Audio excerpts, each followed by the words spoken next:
নমস্কার, আমি অর্ণব। আমার আপনার সবার মূলটাই তো মোটামুটি গ্রামেই। আচ্ছা, আপনারা কখনো বাড়ির বড়দের কাছে আগেকার দিনের সেই গ্রামের গল্প শুনেছেন? ধরুন স্বাধীনতার সময়ের বা তারও আগের, যেখানে একটা গ্রাম একটা পরিবার হয়ে উঠত, একে অপরের আপদে বিপদে নির্দ্বিধায় পাশে এসে দাঁড়াত।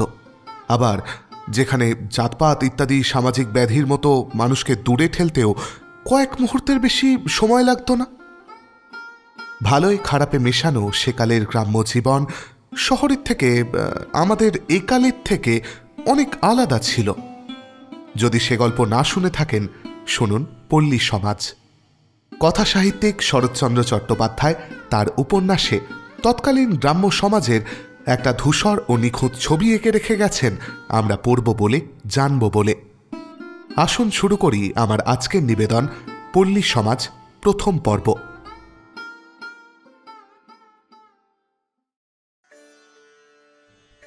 বেনি ঘোষাল মুখুজ্জেদের অন্তরের প্রাঙ্গণে পা দিয়াই সম্মুখে এক প্রৌঢ়া রমণীকে পাইয়া প্রশ্ন করিল, এই যে মাসি, রমা কই গা? মাসি আহ্নিক করিতেছিলেন, ইঙ্গিতে রান্নাঘর দেখাইয়া দিলেন। বেনি উঠিয়া আসিয়া রন্ধনশালার চৌকাঠের বাহিরে দাঁড়াইয়া বলিলেন, তাহলে রমা কি করবে স্থির করলে? জ্বলন্ত উনান হইতে শব্দায়মান কড়াটা নামাইয়া রাখিয়া রমা মুখ তুলিয়া চাহিল। কিসের বর্তা? বেনি কহিল, আরে ওই তারিণী খুড়ো শ্রাদ্ধের কথাটা বোন। রমেশ তো কালে এসে হাজির হয়েছে। বাপের শ্রাদ্ধ খুব খটা করেই করবে বলে মনে হচ্ছে। তা তুমি যাবে নাকি? রমা দুই চক্ষু বিস্ময়ে বিস্ফারিত করিয়া বলিল, আমি যাব তারিণী ঘোষালের বাড়ি? বেনি ঈষৎ লজ্জিত হইয়া কহিল, সে তো জানি দিদি, আর যাই হোক, তোরা কিছুতেই সেখানে যাবি নে। তবে শুনছি নাকি ছোঁড়া সমস্ত বাড়ি বাড়ি নিজে গিয়ে বলবে, বজ্জাতি বুদ্ধিতে সে তার বাপেরও ওপর দিয়ে যায়। যদি এখানেও আসে তাহলে কি বলবে? রমা সরসে জবাব দিল, আমি কিছুই বলবো না, বাইরের দারোয়ান তার কথার উত্তর দেবে। পূজানিরতা মাসির কর্ণরন্ধ্রে এই অত্যন্ত রুচিকর দলাদলির আলোচনা পৌঁছিবা মাত্রই তিনি আহ্নিক ফেলিয়া রাখিয়া উঠিয়া আসিলেন। মঞ্জির কথাটা শেষ না হইতেই অত্যুত্তপ্ত খইয়ের মতো ছিটকাইয়া উঠিয়া কহিলেন, দারোয়ান কেন? আমি কি বলতে জানি নে? নচ্ছার বেটাকে এমনি বলাই বলবো যে বাছাধন জন্মে কখনো আর মুখুজ্জে বাড়িতে মাথা গলাবে না। তারিণী ঘোষালের বেটা ঢুকবে নিমন্ত্রণ করতে আমাদের বাড়িতে? আমি কিছুই বলিনি বেনি মাধব।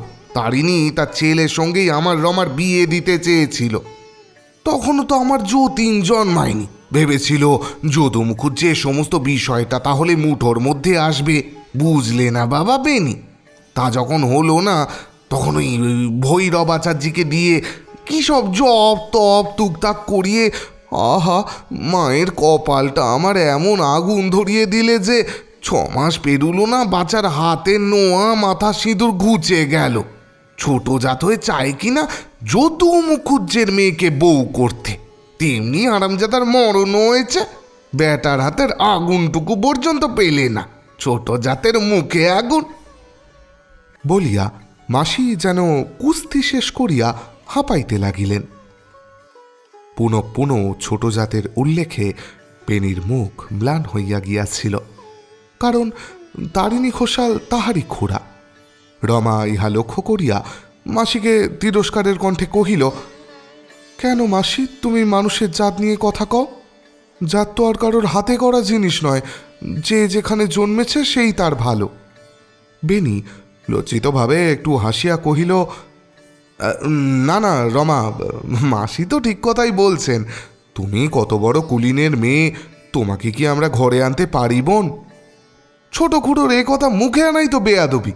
আর টুকটাকের কথা যদি বলো, তা সে তো সত্যি কথাই। দুনিয়ায় ছোট খুড়ো আর ওই ওই ওই বেটা ভৈরব আচার্যির অসাধ্য কাজ তো কিছু নেই। ওই ভৈরবই তো হয়েছে আজকাল রমেশেরও মুরব্বি। মাসি কহিলেন, সে তো জানা কথাই বেন। ছোঁড়া 10-12 বছর তো দেশে আসেনি, তা এতদিন ছিল কোথায়? কি করে জানবো মাসি, ছোটগুলোর সঙ্গে তোমাদেরও যে ভাব, আমাদেরও তো তাই। শুনেছি এতদিন নাকি বোম্বাই না কোথায় ছিল। কেউ বলছে ডাক্তারি পাশ করে এসেছে, কেউ বলছে উকিল হয়ে এসেছে, কেউ বলছে সমস্তটাই ফাঁকি। ছোড়া নাকি পাঁড় মাতাল। যখন বাড়ি এসে পৌঁছলো তখন নাকি চোখ দুটো জবা ফুলের মতো রাঙা। বটে, তাহলে তো তাকে বাড়িতে ঢুকতে দেওয়াই উচিত না। পেনি উৎসাহ ভরে মাথায় একটা ঝাঁকানি দিয়া কহিল, নয় তো। হ্যাঁ রমা, তোমার রমেশকে মনে পড়ে? নিজের হতভাগ্যের প্রসঙ্গ উঠিয়া পড়ায় রমা মনে মনে লজ্জা পাইয়াছিল। সলজ্জ মৃদু হাসিয়া কহিল, তা পড়ে বই কি, সে তো আমার চেয়ে বেশি বড় নয়। তাছাড়া শীতলতলার পাঠশালে দুজনেই একসাথে পড়তাম যে। কিন্তু তার মায়ের মরণের কথা আমার খুব বেশি করে মনে পড়ে। খুড়িমা আমাকে বড় বেশি ভালোবাসতেন। মাসি আরেকবার নাচিয়া উঠিয়া বলিলেন, তার ভালোবাসার মুখে আগুন। সে ভালোবাসা কেবল নিজের কাজ হাসিল করবার জন্য। তাদের মতলব ছিল তোকে কোনো মতে হাত করা। পেনি অত্যন্ত বিজ্ঞের মতো সায় দিয়া কহিল, হ্যাঁ ঠিকই তো, তাতে আর সন্দেহ কি মাসি, ছোট খুড়িমার যে। কিন্তু তাহার বক্তব্য শেষ না হইতেই রমা অপ্রসন্নভাবে মাসিকে বলিয়া উঠিল, থাক, সেসব পুরনো কথার দরকার নেই মাসি। রমেশের পিতার সহিত রমার যত বিবাদী থাক, তাহার জননীর সম্বন্ধে রমার কোথাও একটু যেন প্রচ্ছন্ন বেদনা ছিল। এতদিনেও তাহা সম্পূর্ণ তিরোহিত হয় নাই। বেনি তৎক্ষণাৎ সায় দিয়া বলিলেন, হ্যাঁ হ্যাঁ হ্যাঁ, তা বটে তা বটে, ছোট করে ভালো মানুষেরই মেয়ে ছিলেন। মা আজও তার কথা উঠলে চোখে জল ফেলেন। কি কথা আসিয়া পড়ে দেখিয়া বেনি তৎক্ষণাৎ এই সকল প্রসঙ্গ চাপা দিয়া ফেলিলেন। বলিলেন, তবে এই তো স্থির হলো দিদি, নড়চড় হবে না তো? রমা হাসিল, কহিল, ভর্তা বাবা বলতেন আগুনের শেষ, ঋণের শেষ, আর ৭০-এর শেষ রাখিস নে মা। তারিণী ঘোষাল তো জ্যান্তে আমাদের কম চালা দেয়নি, বাবাকে পর্যন্ত জেলে দিতে চেয়েছিল। আমি কিছুই ভুলিনি বর্তা, যতদিন বেঁচে থাকবো ভুলবও না। রমেশ সেই ৭০-এরই ছেলে, তাছাড়া আমার তো কিছুতেই যাবার জো নেই। বাবা আমাদের ২ ভাই বোনকে বিষয় ভাগ করে দিয়ে গেছেন বটে, কিন্তু সমস্ত রক্ষা করার ভার তো আমারই ওপর। আমার তো নয়, আমাদের সংস্রবে যারা আছে তাদের পর্যন্ত আমি যেতে দেব না। একটু ভাবিয়া কহিল, আচ্ছা বর্তা, এমন করতে পারো না যে কোনো ব্রাহ্মণ না যায় তাদের বাড়িতে? বেনি একটু সরিয়া আসিয়া গলা খাটো করিয়া বলিল, আরে আমি তো সেই চেষ্টাই করছি বোন, তুই খালি আমার একটু সহায় থাকিস, আর আমি কোনো চিন্তে করি নে। রমেশকে যদি এই কুয়াপুর থেকে তাড়াতে না পারি তো আমার নাম বেনি ঘোষালি নয়। তারপরে রইলাম আমি আর ওই ভৈরব বাঁচাচ্ছি, আর তারিণী ঘোষাল তো নেই। দেখি এ বেটাকে এখন কে রক্ষা করে? রমা কহিল, রক্ষে করবে রমেশ ঘোষাল। দেখো বর্তা, এ আমি বলে রাখলুম, ৭০টা করতে এও কম করবে না। বেনি আরও একটু অগ্রসর হইয়া একবার এদিক ওদিক নিরীক্ষণ করিয়া লইয়া চৌকাঠের ওপর উবু হইয়া বসিল। তারপর কণ্ঠস্বর অত্যন্ত মৃদু করিয়া বলিল, রমা, বাঁশ নুইয়ে ফেলতে চাও তো এই বেলা, পেকে গেলে আর হবে না, তা আমি নিশ্চয় বলে দিচ্ছি। আরে বিষয় সম্পত্তি কি করে রক্ষা করতে হয় এখনো তো শেখেনি। এর মধ্যে যদি ৭০কে নির্মূল করতে না পারা যায় তাহলে ভবিষ্যতেও আর যাবে না। এই কথাটা কিন্তু আমাদের দিবারাত্রি মনে রাখতে হবে যে এ তারিণী ঘোষালেরই ছেলে, আর কেউ নয়। সে আমি বুঝি পর্দা, তুই না বুঝিস কি দিদি, ভগবান তোকে ছেলে করতে করতে মেয়ে গড়েছিলেন বই তো নয়। বুদ্ধিতে একটা পাকা জমিদারও তোর কাছে হেরে যায়, এ কথা আমরা সবাই বলা বলি করি। আচ্ছা এখন উঠি, কাল একবার আসবো, আজ বেলা হলো, যাই। বলিয়া বেনি উঠিয়া পড়িল। রমা এই প্রশংসায় অত্যন্ত প্রীত হইয়া উঠিয়া দাঁড়াইয়া বিনয় সহকারে কি একটু প্রতিবাদ করিতে গিয়াই তাহার বুকের ভেতরটা ছ্যাঁত করিয়া উঠিল। প্রাঙ্গণের এক প্রান্ত হইতে অপরিচিত গম্ভীর কণ্ঠের আহ্বান আসিল, রানী কই রে? রমেশের মা এই নামে ছেলেবেলায় তাহাকে ডাকিতেন। সে নিজেই এতদিন তাহা ভুলিয়া গিয়াছিল। বেনির প্রতি চাহিয়া দেখিল তাহার সমস্ত মুখ নীলবর্ণ হইয়া গিয়াছে। পরক্ষণেই রুক্ষ মাথা, খালি পা, উত্তরীয়টা মাথায় জড়ানো রমেশ আসিয়া দাঁড়াইল। বেনির প্রতি চোখ পড়িবা মাত্র বলিয়া উঠিল, এই যে বরদা, তুমি এখানে? বেশ, চলুন। আপনি না হলে আর করবে কে বলুন তো? আমি সারা গাঁ আপনাকে খুঁজে বেড়াচ্ছি। আর রানী কই? বলিয়াই কপাটের সম্মুখে আসিয়া দাঁড়াইল। পলাইবার উপায় নাই। রমা ঘাড় হেঁট করিয়া রহিল। রমেশ মুহূর্তমাত্র তাহার প্রতি দৃষ্টিপাত করিয়া মহা বিস্ময় প্রকাশ করিয়া বলিয়া উঠিল, আরে কত বড় হয়ে গেছিস রে, ভালো আছিস? রমা তেমনি আধমুখে দাঁড়াইয়া রহিল। হঠাৎ কথা কহিতেই পারিল না। কিন্তু রমেশ একটুখানি হাসিয়া তৎক্ষণাৎ কহিল, আমাকে চিনতে পারছিস নে? আমি তোদের রমেশ দাঁড়ে। এখনো রমা মুখ তুলিয়া চাহিতে পারিল না, কিন্তু মৃদু কণ্ঠে প্রশ্ন করিল, আপনি ভালো আছেন? হ্যাঁ ভাই, ভালো আছি। কিন্তু আমাকে আবার আপনি কেন রমা? বেনির দিকে চাহিয়া একটুখানি মলিন হাসিয়া বলিল, রমা, সেই কথাটা আমি কোনোদিন ভুলতে পারিনি বর্দা। যখন মা মারা গেলেন ও তখন খুব ছোট। সেই বয়সেই আমার চোখ মুছিয়ে দিয়ে বলেছিল, রমেশদা তুমি কেঁদো না, আমার মাকে আমরা দুজনে ভাগ করে নেব। হ্যাঁ রে, তোর সে কথা বোধ করি মনে পড়ে না রমা, তাই না? আচ্ছা, আমার মাকে মনে পড়ে তো? কথাটা শুনিয়া রমার ঘাড় যেন লজ্জায় আরও ঝুঁকিয়া পড়িল। সে একটিবারও ঘাড় নাড়িয়া জানাইতে পারিল না যে খুড়িমাকে তাহার খুব মনে পড়ে। রমেশ বিশেষ করিয়া রমাকে উদ্দেশ্য করিয়াই বলিতে লাগিল, আর তো সময় নেই, মাঝে শুধু 3টে দিন বাকি। যা করবার করে দে ভাই। যাকে বলে একান্ত নিরাশ্রয়, আমিও তাই হয়েই তোমাদের দোরগোড়া এসে দাঁড়িয়েছি। তোমরা না গেলে এতটুকু ব্যবস্থা পর্যন্ত করতে পারছি না। মাসি আসিয়া নিঃশব্দে রমেশের পিছনে দাঁড়াইলেন। বেনি অথবা রমা কেহই যখন একটা কথারও জবাব দিল না, তখন তিনি সম্মুখের দিকে সরিয়া আসিয়া রমেশের মুখপানে চাহিয়া বলিলেন, তুমি বাপু তারিণী ঘোষালের ছেলে না? রমেশ এই মাসিটিকে ইতিপূর্বে দেখে নাই, কারণ সে গ্রাম ত্যাগ করিয়া যাইবার পরে ইনি রমার জননীর অসুখের উপলক্ষে সেই যে মুখুজ্জে বাড়িতে ঢুকিয়াছিলেন, আর বাহির হন নাই। রমেশ কিছু বিস্মিত হইয়াই তাহার দিকে চাহিয়া রহিল। মাসি বলিলেন, তাই ভাবি, না হলে এমন বেহায়া পুরুষ মানুষ আর কে হবে? যেমন বাপ তেমনি বেটা, বলা নেই কওয়া নেই, একটা গেরস্তের বাড়ির ভেতর ঢুকে উৎপাত করছো। হ্যাঁ গা, তোমার শরম হয় না?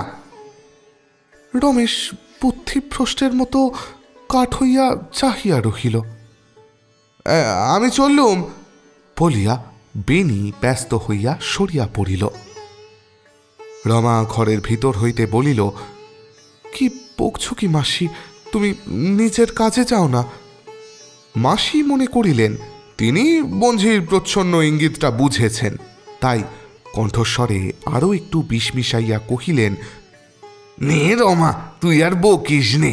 যে কাজ করতেই হবে তাতে আমার তোমাদের মতো চক্ষু লজ্জা হয় না। বেনি রমন ভয়ে পালানোর কি দরকার ছিল? বলে গেলেই তো হতো।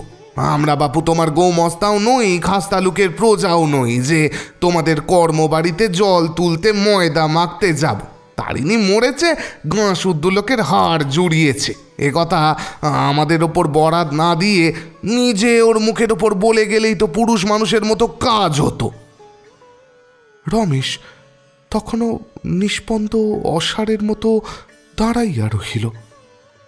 বস্তুতই এ সকল কথা তাহার একান্ত দুঃস্বপ্নেরও অগোচর ছিল।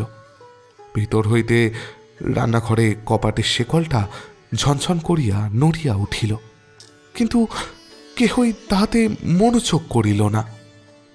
মাসি রমেশের নির্বাক অত্যন্ত পাংশুবর্ণ মুখের প্রতি চাহিয়া পুনরপি বলিলেন, যাই হোক, বামুনের ছেলেকে চাকর দারোয়ান দিয়ে অপমান করতে তো আর চাই নে। একটু হুঁশ করে কাজ করো বাপু। যাও, কচি খোকাটি নও যে ভদ্রলোকের বাড়ির ভেতর ঢুকে আবদার করে বেড়াবে। তোমার বাড়িতে আমার রমা কখনো পা ধুতেও যেতে পারবে না, এই তোমাকে আমি বলে দিলুম। হঠাৎ রমেশ যেন নিদ্রোত্থিতের ন্যায় জাগিয়া উঠিল এবং পরক্ষণেই তাহার বিস্তৃত বক্ষের ভিতর হইতে এমনই গভীর একটা নিঃশ্বাস বাহির হইয়া আসিল যে সে নিজেও সেই শব্দে সচকিত হইয়া উঠিল। ঘরের ভেতর কপাটের অন্তরালে দাঁড়াইয়া রমা মুখ তুলিয়া চাহিয়া দেখিল।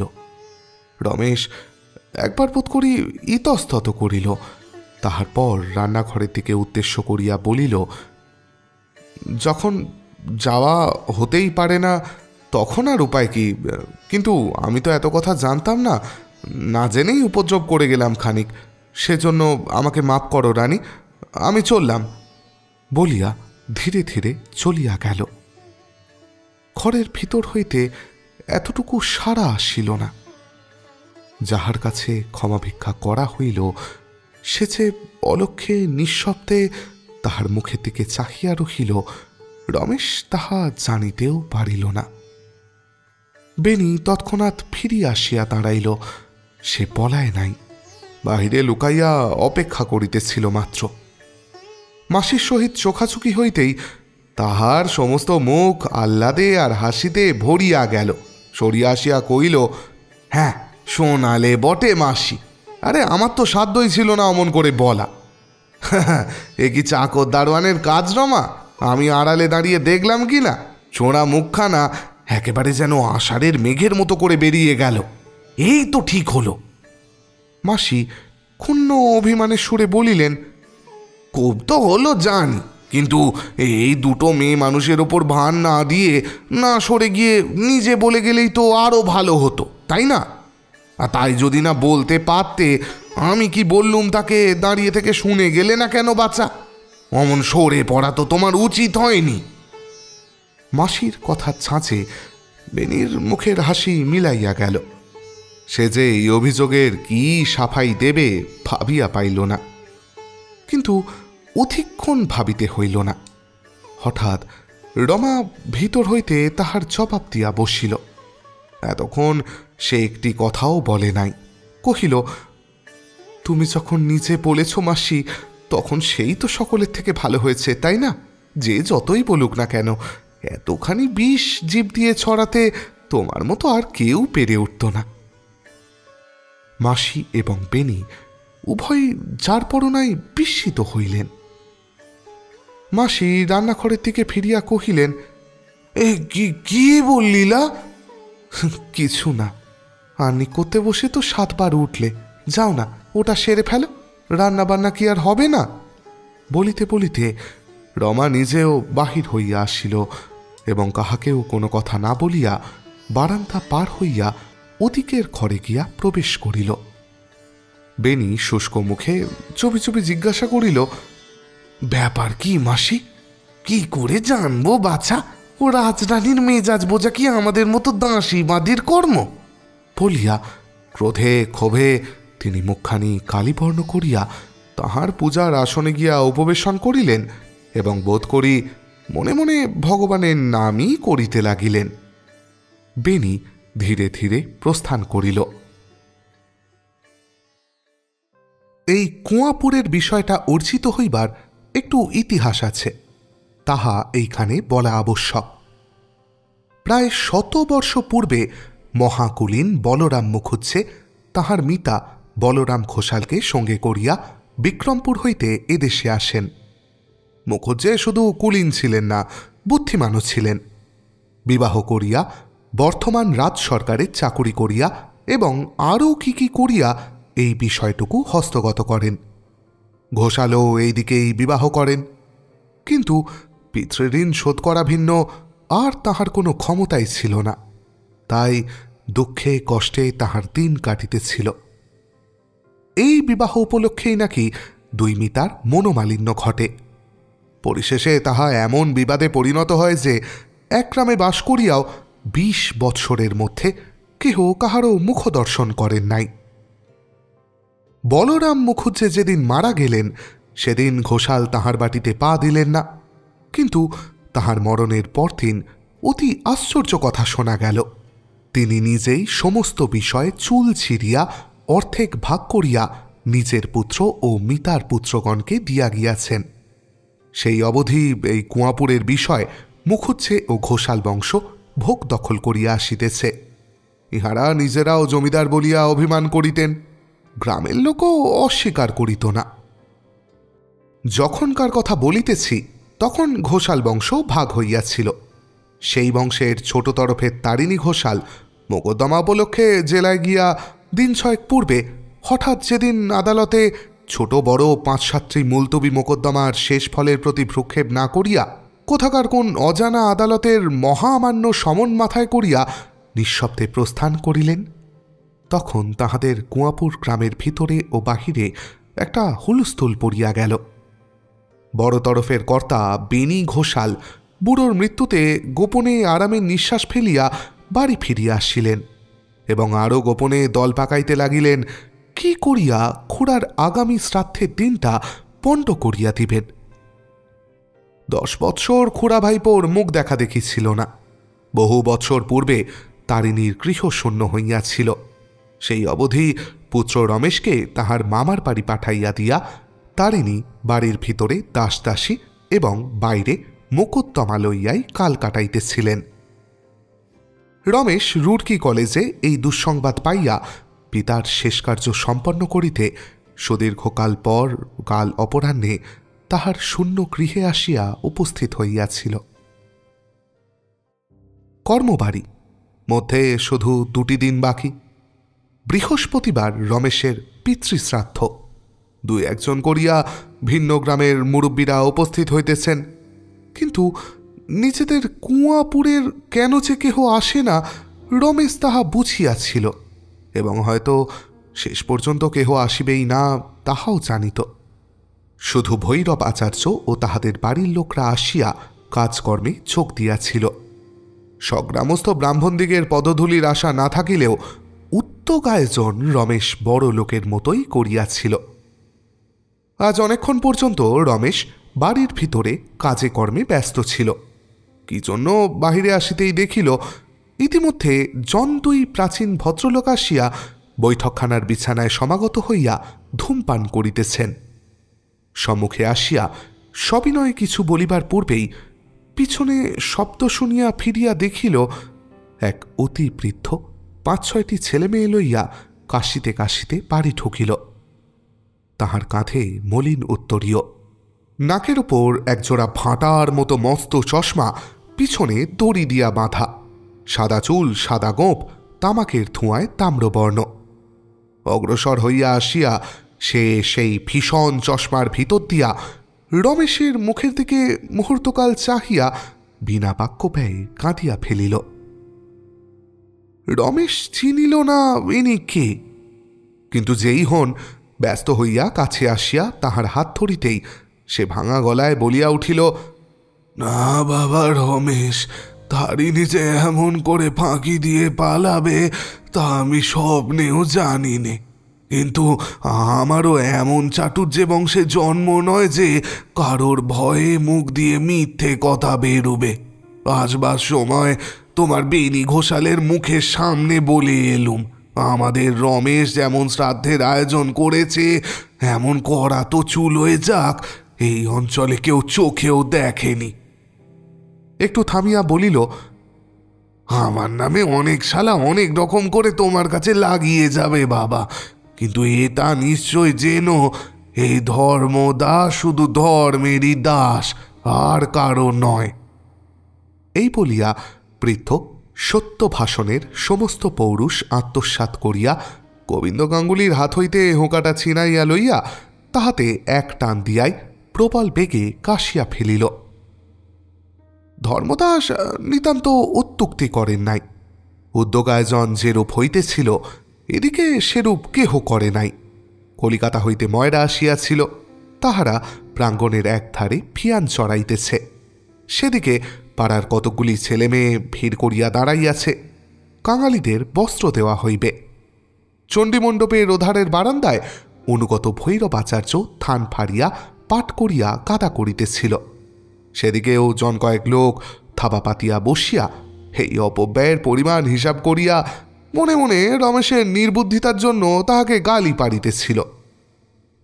গরিব দুঃখী সংবাদ পাইয়া অনেক দূরের পথ হইতেও আসিয়া জুটিতেছিল। লোকজন প্রজাপাঠক বাড়ি পরিপূর্ণ করিয়া কেহ কলহ করিতেছিল, কেহ বা মিছিমিছি শুধু কোলাহল করিতেছিল। চারিদিকে চাহিয়া ব্যয়বাহুল্য দেখিয়া ধর্মদাসের কাশি আরও বাড়িয়া গেল। প্রত্যুত্তরে রমেশ সংকুচিত হইয়া না না বলিয়া আরও কি বলিতে চাইতেছিল, কিন্তু ধর্মদাস হাত নাড়াইয়া থামাইয়া দিয়া ঘর ঘর করিয়া কত কি বলিয়া ফেলিল। কিন্তু কাশীর ধমকে তাহার একটি বর্ণ বুঝা গেল না। গোবিন্দ গাঙ্গুলি সর্বাগ্রে আসিয়াছিল, সুতরাং ধর্মদাস যাহা বলিয়াছিল তাহা বলিবার সুবিধা তাহারই সর্বাপেক্ষা অধিক থাকিয়াও নষ্ট হইয়াছে ভাবিয়া তাহার মনে মনে ভারী একটা ক্ষোভ জন্মিতেছিল। সে সুযোগ আর নষ্ট হতে দিল না। ধর্মদাসকে উদ্দেশ্য করিয়া তাড়াতাড়ি বলিয়া উঠিল, কাল সকালে বুঝলে ধর্মদাসদা, এখানে আসবো বলে বেরিয়েও আসা হলো না। বিনির ডাকাডাকি, গোবিন্দ খুড়ো তামাক খেয়ে যাও। একবার ভাবলুম কাজ নেই, তারপর মনে হলো ভাবখানা বেনি দেখেই যাই। বেনি কি বললে জানো রমেশ? বললে, খুড়ো বলি তোমরা তো রমেশের মুরব্বি হয়ে দাঁড়িয়েছ, কিন্তু জিজ্ঞেস করি লোকজন খাবে টাবে তো? আমি বা ছাড়ি কেন, তুমি বড় লোক আছো না আছো, আমার রমেশ কারো চেয়ে খাটো নয়। তোমার ঘরে তো এক মুঠো চিড়ের পিত্তেশ কারণ নেই। বললুম, বেনি বাবু এই তো পথ, একবার কাঙালি বিদায়টা দাঁড়িয়ে দেখো। কালকে ছেলে রমেশ, কিন্তু বুকের পাটাও বলিয়ে কে, এতটা বয়স হলো এমন আয়োজন কখনো চোখে দেখিনি। কিন্তু তাও বলি ধর্মদাসদা, আমাদের সাথী বা কি, যার কাজ তিনি ওপর থেকে করাচ্ছেন। তারিণী দাস শাপভ্রষ্ট দিকপাল ছিলেন বই তো নয়। ধর্মদাসের কাশি কিছুতেই থামে না, সে কাশিতেই লাগিল। আর তাহার মুখের সামনে গাঙ্গুলি মশাই বেশ বেশ কথাগুলি অপরিপক্ক তরুণ জমিদারটিকে বলিয়া যাইতে লাগিল দেখিয়া ধর্মদাস আরও ভালো কিছু বলবার চেষ্টায় যেন আকুলি বিকুলি করিতে লাগিল। গাঙ্গুলি মশাই বলিতে লাগিল, তুমি তো আমার পণ্য বাবা, নিতান্তই আপনার। তোমার মা যে আমার একেবারে সাক্ষাৎ পিস্তুত বোনের খুঁতুত ভাগিনী। রাধানগরের বাঁড়ুর যে বাড়ি সে তো তারিণীদা জানতেন, তাই যে কোনো কাজকর্মে মামলা মোকদ্দমা করতে সাক্ষী দিতে ঢাক গোবিন্দকে। ধর্মদাস প্রাণপণ বলে কাশি থামাইয়া খিচাইয়া উঠিল, কেন বাজে বকিস গোবিন্দ? আমি আজকের নয়, না জানি কি সে বছর সাক্ষী দেওয়ার কথাই বললি। আমার জুতো নেই, খালি পায়ে যাই কি করে? তারিণী অমনি 2.5 টাকা দিয়ে একজোড়া জুতো কিনে দিলে, সে তুই সেই পায়ে দিয়ে মেনির হয়ে সাক্ষী দিয়ে এলি। গোবিন্দ চক্ষু রক্তবর্ণ করিয়া কহিল, এলুম। এলি নে, তোর মিথ্যেবাদী, মিথ্যেবাদী তোর বাবা। গোবিন্দ তাহার ভাঙা ছাতি হাতে করিয়া লাফাইয়া উঠিল, তবে রে শালা। ধর্মদাস তাহার বাঁশের লাঠি উঁচাইয়া হুঙ্কার দিয়াই প্রচণ্ডভাবে কাশিয়া ফেলিল। রমেশ শশব্যস্তে উত্তরের মাঝখানে আসিয়া পড়িয়া স্তম্ভিত হইয়া গেল। ধর্মদাস লাঠি নামাইয়া কাশিতে কাশিতে বসিয়া পড়িয়া বলিল, ও শালা সম্পর্কে আমি বড় ভাই হই কিনা তাই শালার আক্কেল দেখো। শালা আমার বড় ভাই বলিয়া গোবিন্দ গাঙ্গুলিও ছাতি গুটাইয়া বসিয়া পড়িল। শহরের ময়রারা ফিয়ান ছাড়িয়া চাহিয়া রহিল। চতুর্দিকে যাহারা কাজকর্মে নিযুক্ত ছিল চেঁচামেচি শুনিয়া তাহারা তামাশা দেখিবার জন্য সম্মুখে ছুটিয়া আসিল। ছেলেমেয়েরা খেলা ফেলিয়া হাঁ করিয়া মজা দেখিতে লাগিল এবং এই সমস্ত লোকের দৃষ্টির সম্মুখে রমেশ লজ্জায় বিস্ময়ে হতবুদ্ধির মতো স্তব্ধ হইয়া দাঁড়াইয়া রহিল। তাহার মুখ দিয়া একটা কথাও বাহির হইল না। কি, উভয়ই প্রাচীন ভদ্রলোক, ব্রাহ্মণ সন্তান, এত সামান্য কারণে এমন ইতরের মতো গালিগালাজ করিতে পারে? বারান্দায় বসিয়া ভৈরব কাপড়ের থাক দিতে দিতে সমস্তই দেখিতেছিলেন, শুনিতেছিলেন। এখন উঠিয়া আসিয়া রমেশকে উদ্দেশ্য করিয়া কহিল, প্রায় 400 টাকার কাপড় তো হল, আরও কি চাই? রমেশের মুখ দিয়া হঠাৎ কোনো কথা বাহির হইল না। ভৈরব রমেশের অভিভূত ভাব লক্ষ্য করিয়া হাসিল, মৃদু অনুযোগের স্বরে কহিল, ছি গাঙ্গুলি মশাই, বাবু একেবারে অবাক হয়ে গেছেন। আপনি কিছু মনে করবেন না বাবু, এমন ঢের হয়। বৃহৎ কাজকর্মের বাড়িতে কত ঠ্যাঙাঠেঙি, রক্তারক্তি পর্যন্ত হয়। আবার যে কে সেই। নিন নিন, উঠুন চাটুর্জি মশাই, দেখুন দেখি আর থান পারব কি না। ধর্মদাস জবাব দেওয়ার পূর্বেই গোবিন্দ গাঙ্গুলি সোৎসাহে শিরঃসঞ্চালনপূর্বক খাড়া হইয়া বলিল, হয়তো হয়তো ঢের হয়, নইলে বিরোধ কর্ম বলেছে কেন? শাস্ত্রে আছে, লক্ষ্য কথা না হলে বিয়ে হয় না। সে বছর তোমার মনে আছে ভৈরব, যদু মুখুজ্জে মশাইয়ের কন্যা রমার গাছ পিতিষ্টের দিনে সিদে নিয়ে রাঘব ভট্টাচার্যিতে আর হারুন চাটুর্যিতে মাথা ফাটাফাটি হয়ে গেল।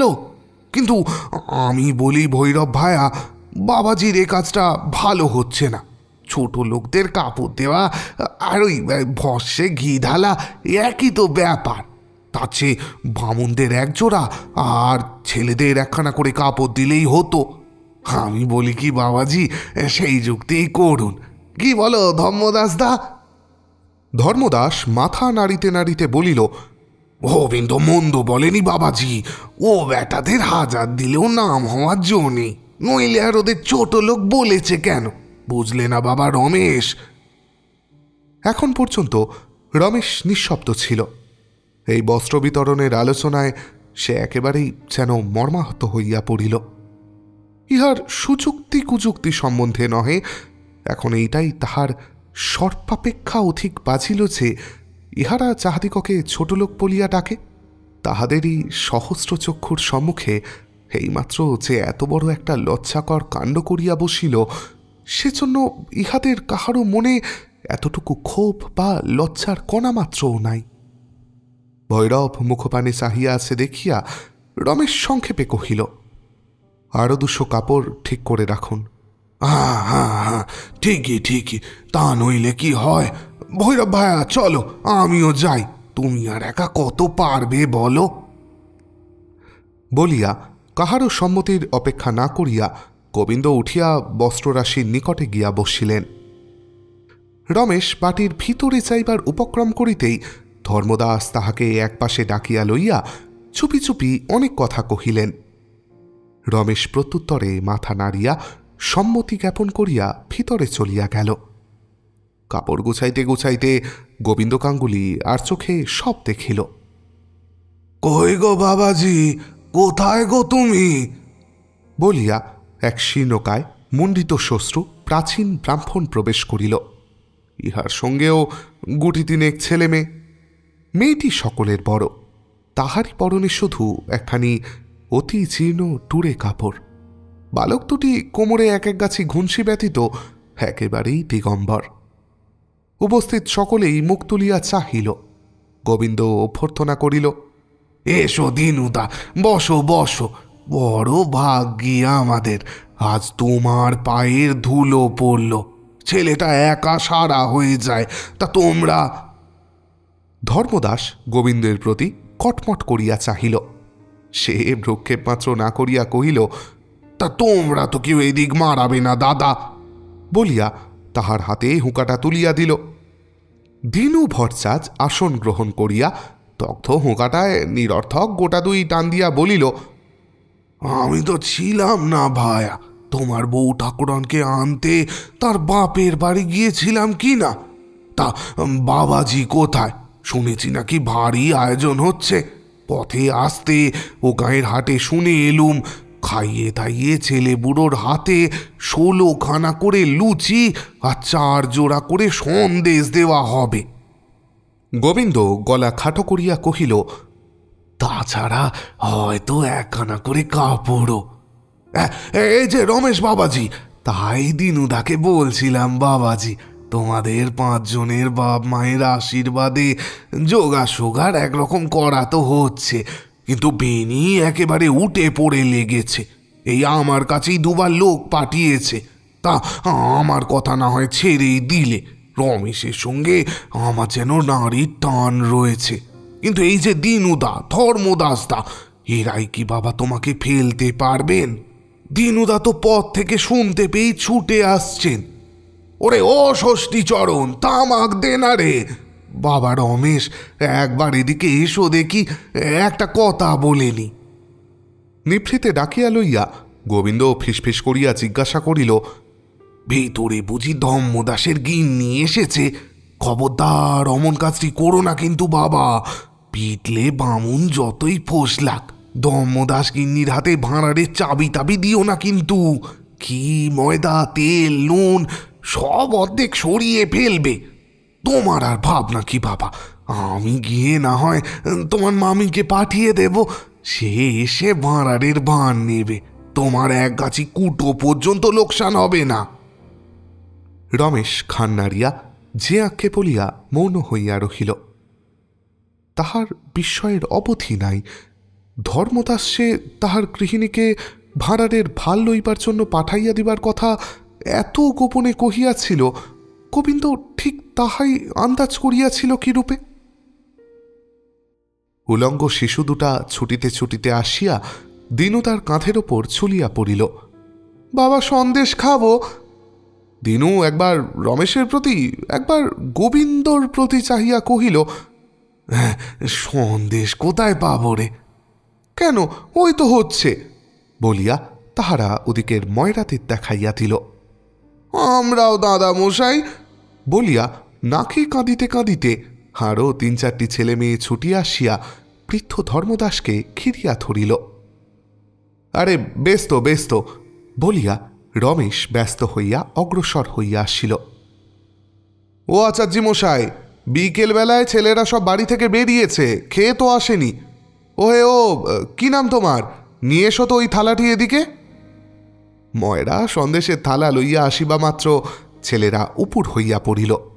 ভাটিয়া দিবার অবকাশ দেয় না, এমনই ব্যস্ত করিয়া তুলিল। ছেলেদের খাওয়া দেখিতে দেখিতে দীননাথের শুষ্ক দৃষ্টি সচল ও তীব্র হইয়া উঠিল। ওরে ও খেদি, খাচ্ছিস তো? সন্দেশ কেমন হয়েছে তাও তো বলতে হবে নাকি? বেশ বাবা বলিয়া খেদি চিবাইতে লাগিল। তিনু মৃদু হাসিয়া ঘান্নারিয়া বলিল, হ্যাঁ তোদের আবার পছন্দ, মিষ্টি হলেই হলো। হ্যাঁ কারিগর, এ করাটা কেমন নামালে? কি বলো গোবিন্দ ভায়া, এখন একটু রোদ আছে বলে মনে হচ্ছে না? ময়রা কোনো দিকে না চাহিয়াই তৎক্ষণাৎ কহিল, আগে আছে বই কি, এখনো ঢের বেলা আছে, এখনো সন্ধে আহ্নিকের। তবে কই দাও দেখি একটা গোবিন্দ ভায়াকে, চেকে দেখো কেমন কলকাতার কারিগর তোমরা। না না না না, আমাকে আবার কেন? আচ্ছা তবে আধখানার বেশি নয় কিন্তু। ওরে ও ষষ্ঠীচরণ, একটু জল আনদি কি বাবা, হাতটা ধুই। রমেশ ডাকিয়া বলিয়া দিল, ষষ্ঠীচরণ, অমনি বাড়ির ভিতর থেকে গোটা 4 থালাও নিয়ে আসিস। প্রভুর আদেশ মতো ভিতর হইতে গোটা 3 রেকাবি ও জলের গেলাস আসিল এবং দেখিতে দেখিতে এই বৃহৎ থালার অর্ধেক মিষ্টান্ন এই 3 প্রাচীন ম্যালেরিয়া ক্লিষ্ট সৎব্রাহ্মণের জলচোখে নিঃশেষিত হইয়া গেল। কলকাতার কারিগর বটে, কি বলো ধর্মদাসদা? বলিয়া দীননাথ রুদ্ধ নিঃশ্বাস ত্যাগ করিল। ধর্মদাস তার তখনও শেষ হয় নাই, এবং যদিও তাহার অব্যক্ত কণ্ঠস্বর সন্দেশের তাল ভেদ করিয়া সহজে মুখ দিয়া বাহির হইতে পারিল না, তথাপি বোঝা গেল এ বিষয়ে তাহার মতভেদ নাই। ওস্তাদি হাত বটে বলিয়া গোবিন্দ সকলের শেষে হাত ধুইবার উপক্রম করিতেই ময়রা সবিনয়ে অনুরোধ করিল, যদি এত কষ্টই করলেন ঠাকুর মশাই, তবে মিহিদানাটাও একটু পরখ করে দিন। মিহিদানা? কই কই কই, আনু দেখি বাবু। মিহিদানা আসিল এবং এতগুলি সন্দেশের পরে এই নূতন বস্তুটির সদ্ব্যবহার দেখিয়া রমেশ নিঃশব্দে চাহিয়া রহিল। দীননাথ মেয়ের প্রতি হস্ত প্রসারিত করিয়া কহিল, ওরে ও খেদি, ধর দেখি মা এই দুটো মিহিদানা। আমি আর খেতে পারবো না বাবা। পারবি পারবি, এক ঢোক জল খেয়ে গলাটা ভিজিয়ে নে। মুখ মেরে গেছে বই তো নয়। না পারিস আঁচলে একটা গেরো দিয়ে রাখ, কাল সকালে খাস। হ্যাঁ বাপু, খাওয়ালে বটে, যেন অমৃত। তা বেশ হয়েছে। মিষ্টি বুঝি এই দুরকমই করলে বাবাজি? রমেশকে বলতে হইল না। ময়রা সোৎসাহে কহিল, আগে না ক্ষীরমোহন রসগোল্লা। হ্যাঁ, ক্ষীরমোহন কই, সে তো বার করলে না বাপু। বিস্মিত রমেশের মুখের পানে চাহিয়া দীননাথ কহিল, গেছিলুম বটে রাধানগরের বোসদের বাড়ি, আজও যেন মুখে লেগে রয়েছে। বললে বিশ্বাস করবে না বাবাজি, ক্ষীরমোহন খেতে আমি বড্ড ভালোবাসি। রমেশ হাসিয়া একটুখানি ঘাড় নাড়িল। কথাটা বিশ্বাস করা তাহার কাছে অত্যন্ত কঠিন বলিয়া মনে হইল না। রাখাল কি কাজে বাহিরে যাইতেছিল। রমেশ তাহাকে ডাকিয়া কহিল, ভেতরে বোধ করি আচার্যি মশাই আছেন, যা তো রাখাল, কিছু ক্ষীরমোহন তাকে আনতে বলে দিয়ায়। সন্ধে বোধ করি উত্তীর্ণ হইয়াছে, তথাপি ব্রাহ্মণেরা ক্ষীরমোহনের আশায় উৎসুক হইয়া বসিয়া আছেন। রাখাল ফিরিয়া বলিল, আজ আর ভাঁড়ারের চাবি খোলা হবে না বাবু।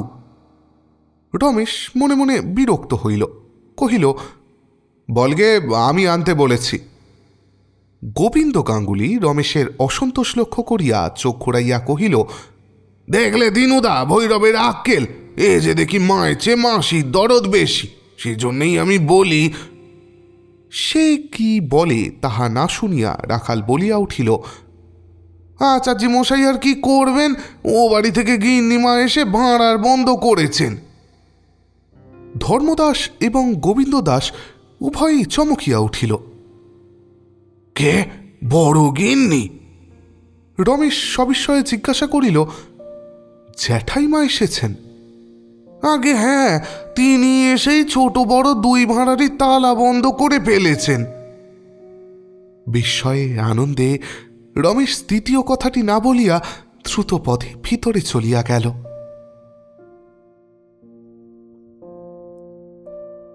জ্যাঠাইমা! ডাক শুনিয়া বিশ্বেশ্বরী ভাঁড়ার ঘর হইতে বাহিরে আসিলেন। বেনির বয়সের সঙ্গে তুলনা করিলে তাহার জননীর বয়স 50-এর কম হওয়া উচিত নয়, কিন্তু দেখিলে কিছুতেই 40-এর বেশি বলিয়া মনে হয় না। রমেশ নির্নিমেষ চক্ষে চাহিয়া রহিল। আজও সেই কাঁচা সোনার বর্ণ। একদিন যে রূপের খ্যাতি এ অঞ্চলে প্রসিদ্ধ ছিল, আজও সেই অনিন্দ সৌন্দর্য তাহার নিটোল পরিপূর্ণ দেহটিকে বর্জন করিয়া দূরে যাইতে পারে নাই। মাথার চুলগুলি ছোট করিয়া ছাঁটা, সুমুখেই 2-1 গাছি কুঞ্চিত হইয়া কপালের ওপর পড়িয়াছে। চিবুক, কপল, ওষ্ঠাধর, ললাট সবগুলোই যেন কোনো বড় শিল্পীর বহু যত্নের, বহু সাধনার ফল। সবচেয়ে আশ্চর্য তাহার 2টি চক্ষুর দৃষ্টি। সেদিকে ক্ষণকাল চাহিয়া থাকিয়া সমস্ত অন্তঃকরণ যেন মোহাপিষ্ট হইয়া আসিতে থাকে। এই জ্যাঠাইমা রমেশকে এবং বিশেষ করিয়া তাহার পরলোককথা জননীকে একসময় বড় ভালোবাসিতেন। বধূ বয়সে যখন ছেলেরা হয় নাই, শাশুড়ি ননদের যন্ত্রণায় লুকাইয়া বসিয়া এই দুটি যায় যখন একযোগে চোখের জল ফেলিতেন, তখন এই স্নেহের প্রথম গ্রন্থিবন্ধন হয়। তারপর গৃহবিচ্ছেদ, মামলা মোকদ্দমা, পৃথক হওয়া, কত রকমের ঝড়ঝাপটা এই দুটি সংসারের ওপর দিয়া বহিয়া গিয়াছে। বিবাদের উত্তাপে বাঁধন শিথিল হইয়াছে। কিন্তু একেবারে ছিন্ন হইতে পারে নাই। বহু বর্ষ পরে সেই ছোট বউয়ের ভাড়ার ঘরে ঢুকিয়া তাহারই হাতে সাজানো এই সমস্ত বহু পুরাতন হাড়ি কলসির পানে চাহিয়া জ্যাঠাইমার চোখ দিয়া জল ছড়িয়া পড়িতেছিল। রমেশের আহ্বানে যখন তিনি চোখ মুছিয়া বাহিরে আসিলেন, তখন সেই দুটি আরক্ত আর্দ্র চক্ষু পল্লবের পানে চাহিয়া রমেশ ক্ষণকালের জন্য বিস্ময়াপন্ন হইল। জ্যাঠাইমা তাহার টের পাইলেন। তাহাতেই বোধ করি এই সদ্য পিতৃহীন রমেশের প্রতি দৃষ্টিপাত করিতেই তাহার বুকের ভেতরটা যেভাবে হাহাকার করিয়া উঠিল, তাহার লেশমাত্র তিনি বাইরে প্রকাশ হইতে দিলেন না, বরং একটুখানি হাসিয়া বলিলেন, চিনিতে পারিস রমেশ? জবাব দিতে গিয়া রমেশের ঠোঁট কাঁপিয়া গেল। মা মারা গেলে যতদিন না সে মামার বাড়ি গিয়াছিল, ততদিন এই জ্যাঠাইমা তাহাকে বুকে করিয়া রাখিয়াছিলেন এবং কিছুতেই ছাড়িতে চাহেন নাই। সেও মনে পড়িল এবং এও মনে হইল, সেদিন ও বাড়িতে গেলে জ্যাঠাইমা বাড়ি নাই বলিয়া দেখা পর্যন্ত করেন নাই। তারপর রমাদের বাড়িতে বেনির সাক্ষাতে এবং অসাক্ষাতে তাহার মাসির নিরতিশয় কঠিন তিরস্কারে সে নিশ্চয় বুঝিয়া আসিয়াছিল এই গ্রামে তাহার আপনার বলিতে আর কেহ নাই। বিশ্বেশ্বরী রমেশের মুখের প্রতি মুহূর্তকাল চাহিয়া থাকিয়া বলিলেন, জি বাবা, এ সময় শক্ত হতে হয় যে। তাহার কণ্ঠস্বরে কোমলতার আভাস মাত্র যেন ছিল না। রমেশ নিজেকে সামলাইয়া ফেলিল। সে বুঝিল, যেখানে অভিমানের কোনো মর্যাদা নাই, সেখানে অভিমান প্রকাশ পাওয়ার মতো বিড়ম্বনা সংসারে অতি অল্পই আছে। কহিল, শক্ত আমি হয়েছি জ্যাঠাইমা, তাই যা পারতুম নিজেই করতুম, তুমি আবার কেন এলে? জ্যাঠাইমা হাসিলেন, কহিলেন, তুই তো আমাকে ডেকে আনিসনি রমেশ যে তোকে তার কৈফিয়ত দেব। তা শোন বলি, কাজকর্ম হওয়ার আগে আর আমি ভাড়ার থেকে খাবার টাবার কোনো জিনিস বার হতে দেব না। যাবার সময় ভাড়ারের চাবি তোর হাতে দিয়ে যাব, আবার কাল এসে তোর হাত থেকেই নেব, আর কারোর হাতে দিসনি যেন। হ্যাঁ রে, সেদিন তোর বর্তার সঙ্গে দেখা হয়েছিল। প্রশ্ন শুনিয়া রমেশ দ্বিধায় পড়িল। সে ঠিক বুঝিতে পারিল না তিনি পুত্রের ব্যবহার জানেন কিনা। ভাবিয়া কহিল, বর্তা তখন বাড়ি ছিলেন না। প্রশ্ন করিয়াই জ্যাঠাইমার মুখের উপর একটা উদ্বেগের ছায়া আসিয়া পড়িয়াছিল। রমেশ তা স্পষ্ট দেখিতে পাইল। তাহার এই কথায় সেই ভাবটা যেন কাটিয়া গিয়া মুখখানি প্রসন্ন হইয়া উঠিল। হাসি মুখে সস্নেহে অনুযোগের কণ্ঠে বলিলেন, হা আমার কপাল, এই বুঝি? হ্যাঁ রে, দেখা হয়নি বলে আর যেতে নেই। আমি জানি সে তোদের ওপর সন্তুষ্ট নয়, কিন্তু তোর কাজ তো করা চাই। যা একবার ভালো করে বলগে যা রমেশ, সে বড় ভাই, তার কাছে হেঁট হতে তোর কোনো লজ্জা নেই। তাছাড়া এটা মানুষের এমন দুঃসময় বাবা যে কোনো লোকের হাতে পায়ে ধরে মিটমাট করে নিতেও লজ্জা নেই। লক্ষ্মী মানিক আমার, যা একবার, এখনো বোধ হয় সে বাড়িতেই আছে। রমেশ চুপ করিয়া রহিল। এই আক্রোহাতিশয্যের হেতুও তাহার কাছে সুস্পষ্ট হইল না, মন থেকে সংশয়ও খুঁজিল না। বিশ্বেশ্বরী আরও কাছে সরিয়া আসিয়া মৃদুস্বরে কহিলেন, বাইরে যারা বসে আছেন তাদের আমি তোর চেয়ে ঢের বেশি জানি। তাদের কথা শুনিস নে, আয় আমার সঙ্গে, তোর বরদার কাছে একবার যাবি চল। রমেশ ঘান নাড়িয়া বলিল, না জ্যাঠাইমা, সে হয় না। আর বাইরে যারা বসে আছেন তারা যেমনই হোক, তারাই আমার সকলের চেয়ে আপনার। সে আরও কি বলিতে চাইতেছিল, কিন্তু হঠাৎ জ্যাঠাইমার মুখের প্রতি লক্ষ্য করিয়া সে মহাবিস্ময়ে চুপ করিল। তাহার মনে হইল জ্যাঠাইমার মুখখানি যেন সহসা চারিদিকে সন্ধ্যার চেয়েও বেশি মলিন হইয়া গেল। খানিক পরে তিনি একটি নিঃশ্বাস ফেলিয়া বলিলেন, আচ্ছা, তবে তাই।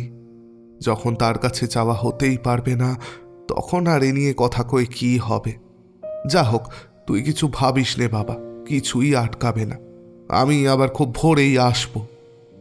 বলিয়া বিশ্বেশ্বরী তাহার দাসীকে ডাকিয়া লইয়া খিড়কির দ্বার দিয়া ধীরে ধীরে বাহির হইয়া গেলেন। বেনির সহিত রমেশের ইতিমধ্যে দেখা হইয়া যে একটা কিছু হইয়া গিয়াছে তাহা তিনি বুঝিলেন।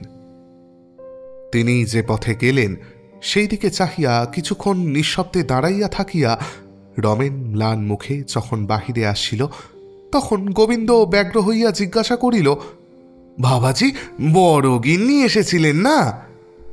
রমেশ খান্নারিয়া কহিল, হ্যাঁ। শুনলাম ভাঁড়ার বন্ধ করে চাবি দিয়ে গেলেন, তাই না? রমেশ তেমনি মাথা নাড়িয়া জবাব দিল, কারণ অবশেষে কি মনে করিয়া তিনি যাইবার সময় ভাঁড়ারের চাবি নিজেই লইয়া গিয়াছিলেন। গোবিন্দ কহিল, দেখলে ধর্মদাসদা, যা বলেছি তাই। বলি, মতলবটা বুঝলে বাবাজি? রমেশ মনে মনে অত্যন্ত ক্রুদ্ধ হইল, কিন্তু নিজের নিরুপায় অবস্থা স্মরণ করিয়া সহ্য করিয়া চুপ করিয়া রহিল। দরিদ্র দিনু ভরচাজ তখনও যায় নাই, কারণ তার বুদ্ধি শুদ্ধি ছিল না। ছেলে মেয়ে লইয়া যাহার দয়ায় পেট ভরিয়া সন্দেশ খাইতে পাইয়াছিল, তাহাকে আন্তরিক দুটা আশীর্বাদ না করিয়া সকলের সম্মুখে উচ্চ কণ্ঠে তাহার 7 পুরুষে স্তবস্তুতি না করিয়া আর ঘরে ফিরিতে পারিতেছিল না। সে ব্রাহ্মণ নিরীহভাবে বলিয়া ফেলিল, হে মতলব আর বোঝা শক্ত কি ভায়া, তালা বন্ধ করে চাবি নিয়ে গেছেন, তার মানে ভাঁড়ারে যেন আর হাত না পড়ে। তিনি সমস্তই তো জানেন। গোবিন্দ বিরক্ত হইয়াছিল। নির্বোধের কথায় জ্বলিয়া উঠিয়া তাহাকে একটা ধমক দিয়া কহিল, বোঝো না সোজো না, তুমি কথা কও কেন বলো তো? তুমি এসব ব্যাপারের কি বোঝো যে মানে করতে এসেছ? ধমক খাইয়া দিনুর নির্বুদ্ধিতা আরো বাড়িয়া গেল। সেও উষ্ণ হইয়া জবাব দিল, আরে এতে বোঝাবুঝির আছে কোনখানে? শুনছ না, গিন্নিমা স্বয়ং এসে ভাঁড়ার বন্ধ করে চাবি নিয়ে গেছেন, এতে কথা কইবে আবার কে? গোবিন্দ আগুন হইয়া কহিল, ঘরে যাও না ভট্টাচ, যে জন্য ছুটে এসেছিলে, গোষ্ঠীবর্গ মিলে খেলে বাঁধলে, আর কেন? ক্ষীরমোহন পরশু খেয়েও, আজ আর হবে না। এখন যাও, আমাদের ঢের কাজ আছে। তিনু লজ্জিত ও সংকুচিত হইয়া পড়িল। রমেশ ততোধিক কুণ্ঠিত ও ক্রুদ্ধ হইয়া উঠিল। গোবিন্দ আরও কি বলিতে যাইতেছিল, কিন্তু সহসা রমেশের শান্ত অথচ কঠিন কণ্ঠস্বরে থামিয়া গেল। আপনার হলো কি গাঙ্গুলি মশাই? যাকে তাকে এমন খামোখা অপমান করছেন কেন? গোবিন্দ ভৎসিত হইয়া প্রথমটা বিস্মিত হইল, কিন্তু পরক্ষণেই শুষ্ক হাসি হাসিয়া বলিল, অপমান আর কাকে করলুম বাবাজি? ভালো, ওকে জিজ্ঞেস করে দেখো না কথাটা সত্যি বলেছি কিনা। ও ডালে ডালে বেড়ায় তো আমি পাতায় পাতায় ফিরি। দেখলে ধম্মদাসদা, দিনে বামনার আসপদ্দা। আচ্ছা, ধম্মদাসদা কি দেখলে সেই জানে, কিন্তু রমেশ লোকটার নির্লজ্জতা ও স্পর্ধা দেখিয়া অবাক হইয়া গেল। তখন দিনু রমেশের দিকে চাহিয়া নিচেই বলিল, না বাবা, গোবিন্দ সত্য কথাই বলেছে। আমি বড় গরিব, সে কথা সবাই জানে। ওদের মতো আমার জমি জমা চাষবাস কিছুই তো নেই। একরকম চেয়ে চিনতে ভিক্ষে শিক্ষে করেই আমার দিন চলে।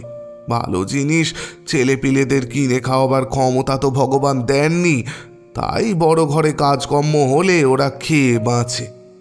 কিছু মনে করো না বাবা, তারিণী দাদা বেঁচে থাকতে তিনি আমাদের খাওয়াতে বড় ভালোবাসতেন। তাই আমি তোমাকে নিশ্চয়ই বলছি বাবা, আমরা যে আশ মিটিয়ে খেয়ে গেলুম, তিনি ওপর থেকে দেখে খুশি হয়েছেন। হঠাৎ দিনুর গম্ভীর শুষ্ক চোখ দুটা জলে ভরিয়া উঠিয়া টপটপ করিয়া দুভোটা সকলের সম্মুখেই ছড়িয়া পড়িল। রমেশ মুখ ফিরিয়া দাঁড়াইল। দিনু তাহার মলিনতা ও শতচ্ছিন্ন উত্তরীয় প্রান্তে অশ্রু মুছিয়া ফেলিয়া বলিল, শুধু আমি নই বাবা, এদিকে আমার মতো গরিব দুঃখী যে যেখানে আছে, তারিণীদার কাছে হাত পেতে কেউ কখনো অমনি ফেরেনি। সেই কথা কে আর জানে বলো? তার ডান হাতের দান বাঁ হাতটাও টের পেত না। আচ্ছা, আর তোমাদের জ্বালাতন করব না।